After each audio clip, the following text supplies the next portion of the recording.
Thursday, July 25th.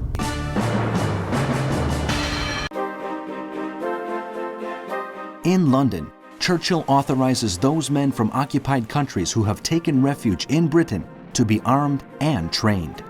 More than 25,000, including Poles, Czechs, and Frenchmen, are equipped with weapons from the United States.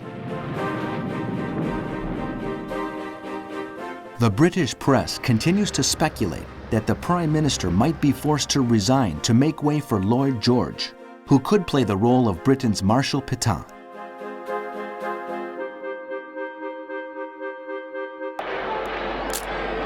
But nothing could be further away from the truth. Winston Churchill has the American president's word that weapons shipments to Britain will continue. Churchill's tenacity and fearlessness in the face of the Nazis lead him to authorize audacious actions such as the bombing of Rome and more than 500 air attacks on different parts of Germany in the last 3 months.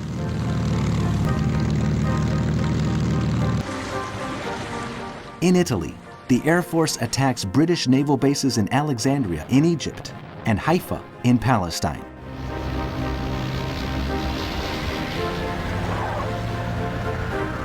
The government admits to the loss of 16 submarines since the start of the war.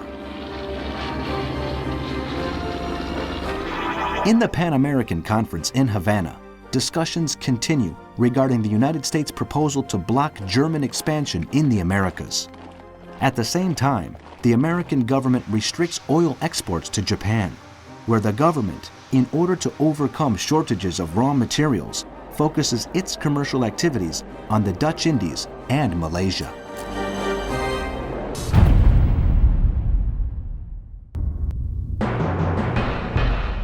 Friday, July 26th.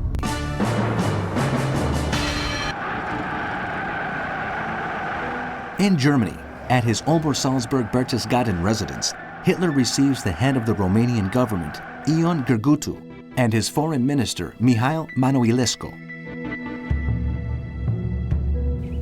After the visit, the Nazi leader decides to go to Rome to speak with Mussolini about Hungarian claims over Transylvania. In Vichy France, the new regime of Marshal Pétain prepares to judge the former Prime Minister Edouard Daladier and many other French politicians, blaming them for having dragged France into war against Germany.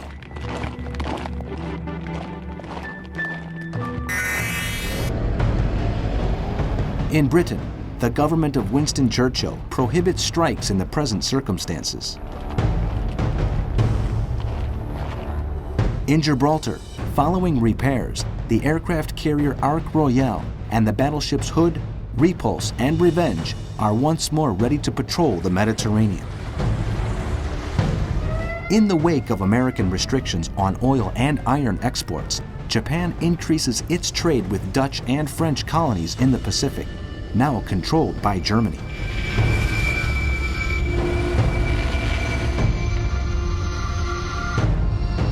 Several British ships are sunk in the area while sailing towards Burma and Hong Kong.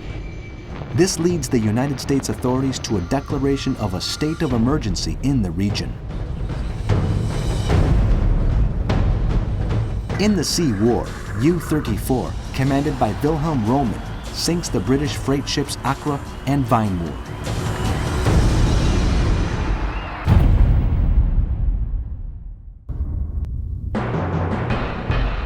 Saturday, July 27th. In Germany, at Obersalzberg-Berchtesgaden, Hitler receives the Bulgarian leader Bogdan Filo and Foreign Minister Popov to discuss the situation in the Balkans.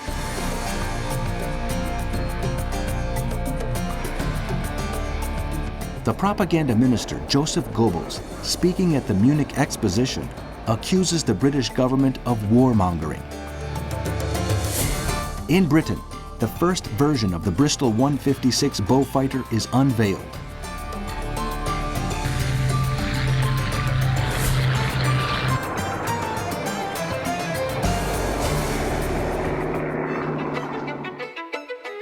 it is revealed that the Secretary of State for War, Anthony Eden, luckily escaped an IRA terrorist attack on a visit to Ireland by not taking any trains during his visit.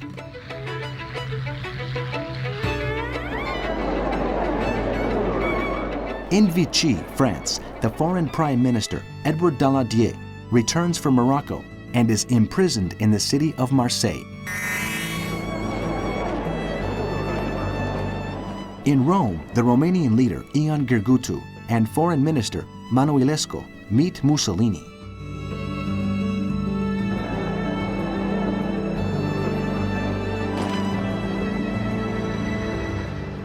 At the Havana Conference, the Americans get their way, and it is agreed that Nazi Germany will not be allowed to take over any of the remaining European colonial possessions in America.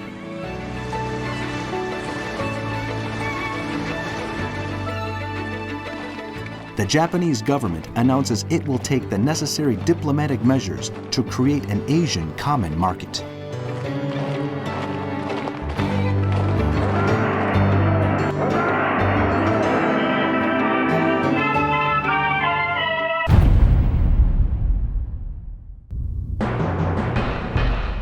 Sunday, July 28.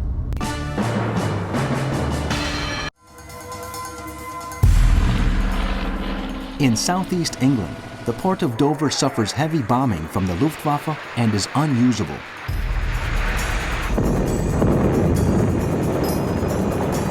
The House of Commons holds a closed session to discuss the response to the arrest by the Japanese of 13 British citizens accused of espionage. According to the Japanese government, they belonged to a spy network based in Hong Kong, Tokyo, Kobe, Osaka, and Yokohama.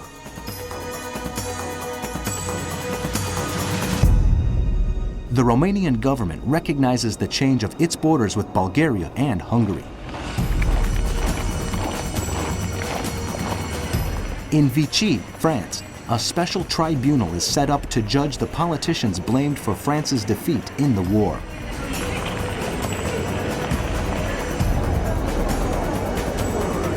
In Berlin, the SS leader Heinrich Himmler declares that the Reich Central Office for the Combating of Homosexuality and Abortion under Erich Jacob has a list which numbers more than 40,000 suspects, hundreds of whom have been executed.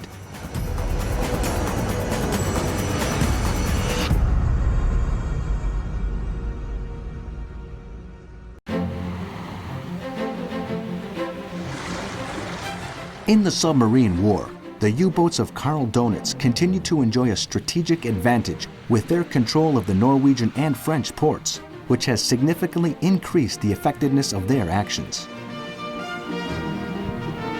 U-99, commanded by Otto Kretschmer, one of Germany's heroes of the war at sea, sinks the British merchant ship Auckland Star.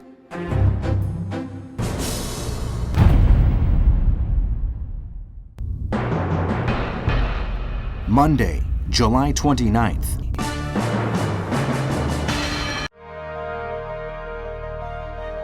Hitler welcomes the Slovak president, Dr. Joseph Tiso, who had proclaimed the independence of his country with German backing. A chaplain in the First World War, the Slovak leader now embraces the ideas of fascism.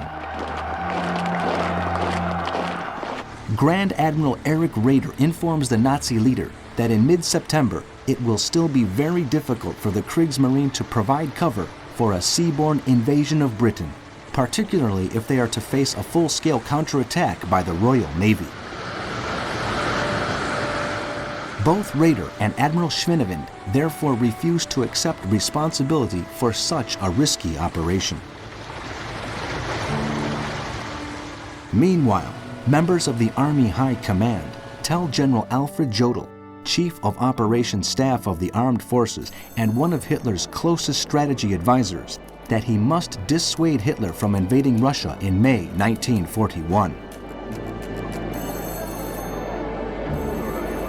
One of the main opponents of such an invasion is Lieutenant Colonel Bernhard von Lossberg at the Defense Department, whose research into the consequences of a war on two fronts gives little ground for optimism.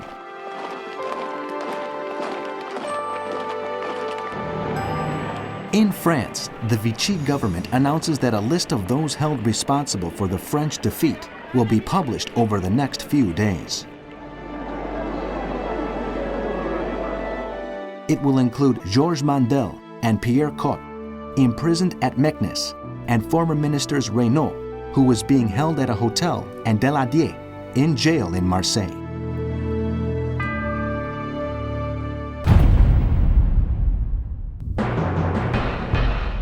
Tuesday, July 30th.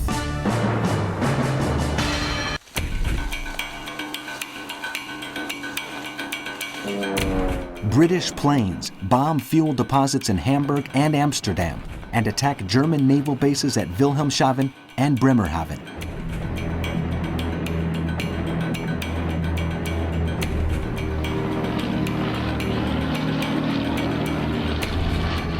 For its part, the Luftwaffe pounds military targets in Wales throughout the day.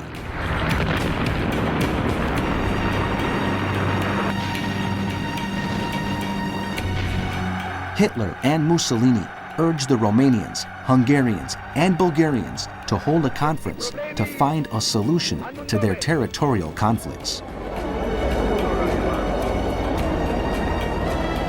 Later, the Nazi leader receives from the Wehrmacht command a memorandum regarding Operation Tannenbaum, the occupation of Switzerland. 20 divisions are to take over the country if the government changes its policy towards Germany. However, given the close commercial relations between Switzerland and the Third Reich and numerous German gold deposits which are beneficial to both countries, Hitler decides to shelve the operation.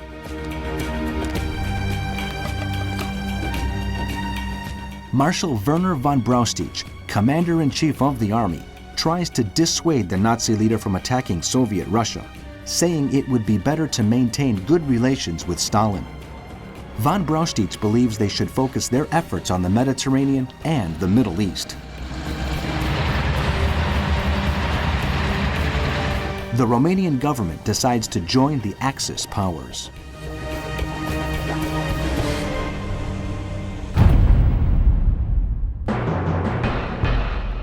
Wednesday, July 31st.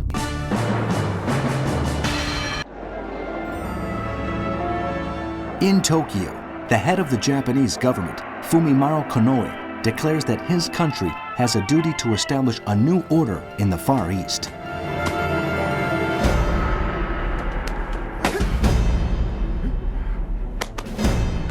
Hitler meets the highest-ranking officers of the army at the Berghof, the Eagle's Nest, his residence in Obersalzberg-Berchtesgaden.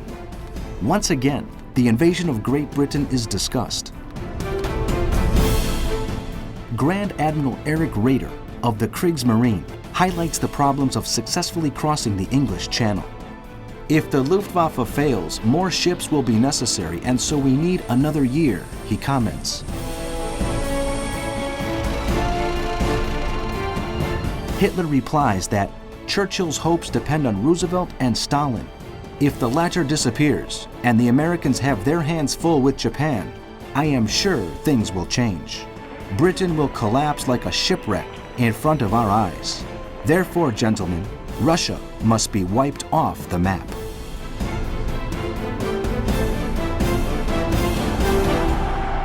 In London, Churchill orders another operation in the Mediterranean.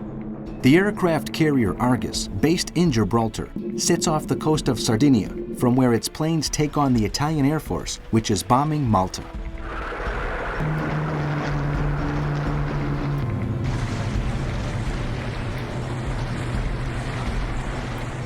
In the naval war, U-99, commanded by Otto Kretschmer, sinks the British ships Jamaica Progress, Jersey City, and Clan Menzies.